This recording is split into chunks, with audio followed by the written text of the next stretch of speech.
Өмнөх хэсэгтээ агаарыг соруулах талаар яриглаа. Тэгэхээр нэгэнт сорж байгаа юм чин агаар сэлгэнэ гэдэг бол нэг талаасаа сорох, нөгөө талаасаа заавал тэр сорогдох хэвээр агаар нь гаднаас орж ирэх хэвээр байдаг. Бид нар илүү барилгыг илүү сайн битүүмжлэлтэй одоо барьдаг, хийдэг болсон утгаараа бид нар зайлшгүй юм агаар оруулах системүүд шаардлагатай болдог. Тэгэхээр би та бүхэнд бас хоёр төрлийн төхөөрөмжийг танилцуулах гэсэн юм. Зүгээр шийдлэхээсээ илүүтэй ерөнхий зарчим нь юм байх ёстой шүү гэдэг талаас нь тайлбарлаж байгаа шүү. Тэр талаас нь ойлгоорой. Өөрөөр хэлбэл хүн болгон бас өөрсдөө ч гэсэн ингэж хийгээд байх боломжтой юм. Тэр хийхдээ харин юуг анхаарах ёстой юм бэ гэдэг талаас нь зөвлөмж өгч байгаа шүү гэдгийг ойлгоорой. Тэгэхээр хамгийн эхлээд шийдэх ёстой шийдэл бол ерөнхийдөө сорж байгаа бол гаднаас заавал нэг сенсмиз ашиглалгүйгээр агаар маань орж ирээд байдаг. Тэгэхээр хамгийн энгийн шийдэл бол ерөнхийдөө энэ байж гэн. Энэ бол агаар оруулах одоо юу гэдэг нийлхийн төхөөрөмж. Мэдээж энэ гадна талтай байна. Гадна талтай байж байгаа учраас энэ борооны ус энэ дээрээс хамгаалаад ингээд дотгошоо ус орохооргүй байна гэсэн үг. За энэний хажуу талаас нь харах юм бол хоолойгоо заавал дулаалж өгдөг. За дулаалж өгч байгаа нь инүүнтэй залгагдж байгаа ханын хийцэд нөлөөлөхөөс одоо хамгаалж байгаа байл өөрөөр хэлбэл энийг хүүтэй агаар ороод ирэхээр энтэй залгагдж байгаа хан хөрдөг эргээд энэ дээр конденсац үүсэх иймэрхүү асуудууд үүсдэг учраас тэрийг хамгаалж байгаа шийдэл дотор талд нь байж байгаа зүйлийг бас харж байгаа байх. Тэгэхээр дотор талд нь байгаа зүйл нь юу вэ гэхээр гаднаас орж ирж байгаа дуу чимээг намдаах одоо дууны дэвийг хуглах гэх юм одоо ийм зорилготойгоор байдаг. Тэгэхээр ийм хоёр төрлийн зүйл энэ агаар оруулж ирж байгаа саралжин дээр байх нэ, нийлхийн дээр байх нэ гэдэг асуудал. Нөгөө талдаа мэдээж хүсээгүй байхад хүүтэй агаар орж ирээд байх юм бол эндээ тохируулах ийм хаалттай байх ёстой. Ингэжээж энэ маань одоо юу гэдэг хүн байгаа үед бол мэдээж нээх ёстой.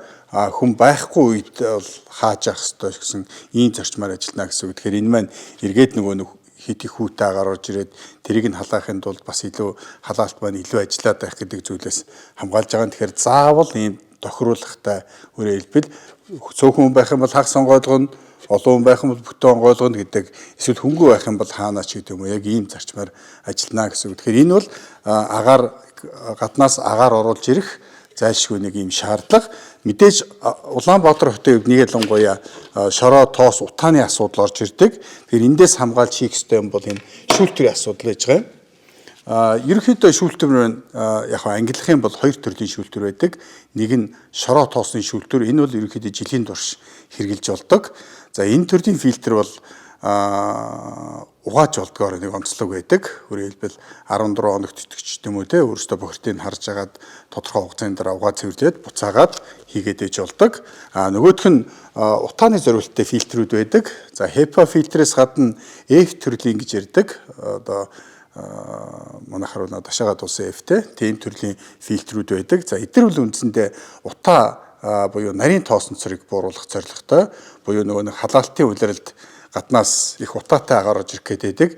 Тэр үед энэ төрлийн фильтрийг ашигладаг. Тэгэхээр иймэрхүү хоёр төрлийн фильтртэйгээр дулаалгатайгаар дуу шингээгчтэйгээр гаднаас ийшээ хоолойроо бороо хурын ус оруулахгүй байх ийм хаалттайгаар эргээд одоо дотор талаасаа юу гэдэг те одоо агаараа тохируулах боломжтой ийм шийдэлтэйгээр хийх юм бол энэ үндсэндээ агаарыг оруулах энгийн ердийн шийдэл болж байна гэсэн үг. За энийг бол ерөн зүгээр барилгын материалын альч дэлгүүрүүдээс олоод аваад хийгээд байх боломжтой энгийн хялбар хийц байгаа. Яг хөө зүгээр төвхтэй асуудал нь бол эргээд нөгөө нэг ханаа өрөмдөж ийм хэмжээтэй цоолох гэдэг асуудал байж байгаа. Хэдэн хүн байх уу, хэр том барилга байх уу гэдгээс хамруулаад хэдийн хэмжээтэй хоолоогоор хэдэн ийм оруулах систем хийх вэ гэдэг одоо тооцоо гаргах ёстой юм. Ер нь бол унтлахын өрөө болгонд оруулах систем байх ёстой. Сорох нь бол тэр галзуух эсвэл нойлын өрөөнд байх ёстой л гэдэг үндсэн зарчмаар барьж системээ төлөвлөнө гэсэн үг. За яг ийм энгийн системээр ашиглахад гардаг нэг түгээмэл асуудал бол бас их яг хүүтэй агаар орж ирээд байдаг. Тэгэхээр манай барилгуудад бас нэг түгээмэл байдаг асуудал нь тэр гаднаас орж ирэх ёстой агаарыг халаах зардлаа одоо юу гэдэг ачааллаа тооцдгүй. Тэгэхээр нэг гэр жоохон хүүт орих гэдэг ийм хүндрэл гардаг. За энэний сэргийлэх бас шийдэл бол жишээ нь энэ бол шүтээсийн наран цэцэрлэгээд багшийн хийсэн нэг бүтээл байж байна.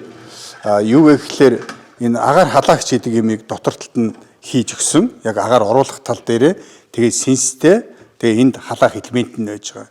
Тэгээд энэ ягаад заавал синстэй хийдэг юм бэ гэхээр энэ агаар халаагч маань бас агарын урсгал явагдахгүй бол хит халаад шатах эрсдэлтэй байдаг учраас агаар халаагч нь ажиллаж байгаа нөхцөлд заавал синс ажиллах дүүтэй тийм зарчмаар хийдэг.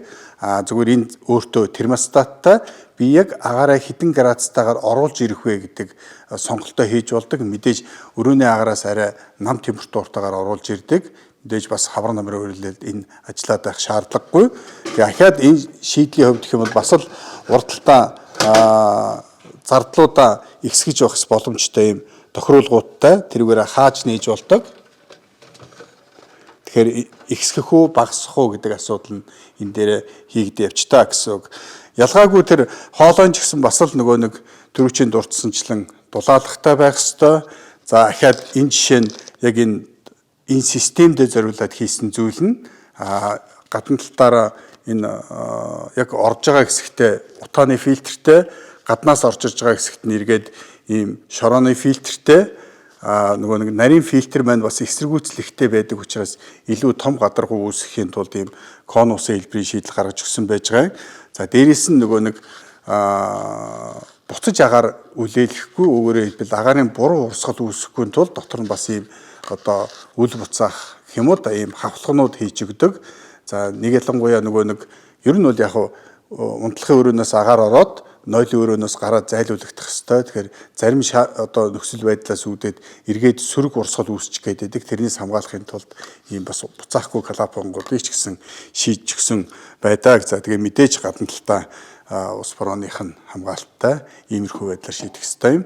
Болж игэл бас нэмгэн дотор талд порлоноор бас нөгөө дуудас гарлах гэдэг юмудаа нэмж хийж өгдөг. Тэгэхээр энэ нөхцөлд бол агаараа халаагаад ингээд өгнө гэсэн үг. Тэгэхээр яг мэдээж хэр хэмжээний агаар оруулах уу гэдгээс хамгаалаад харилцаа адилгүй хүчин чадалтай байдаг. Гэхдээ бүр их хав халуун агаар биш.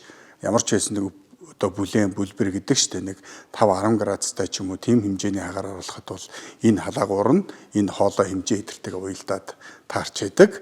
Тэгээ үлдсэн тэр дулааныг нь халаалтын систем нь өөрөө нөхөж өгнө гэсэн ийм зарчмаар ажилладаг. За ийм системүүд байна хялбархан.